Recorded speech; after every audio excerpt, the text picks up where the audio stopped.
धर्मस्य ग्लानिर्भवति भारतः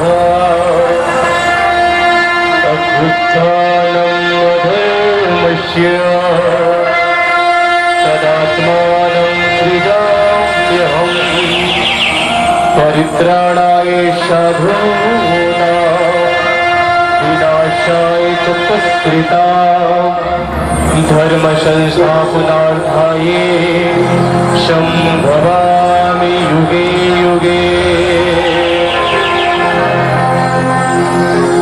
हे प्रभु, मुझे क्षमा कीजिए प्रभु, मुझे क्षमा कीजिए। मैं आपको पहचान नहीं पाया, मैं आपके पैरों के भारों से दबा जा रहा हूँ प्रभु, मुझ पर दया कीजिए प्रभु।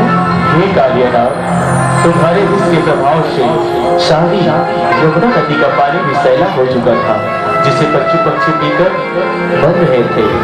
सो इसी कारण से मुझे यहाँ आना पड़ा। हे कालियानाग। हे प्रभु, मैं इस यमुना को छोड़ करके दूर चला जाऊंगा तो मुझे गरुड़ देव से बहुत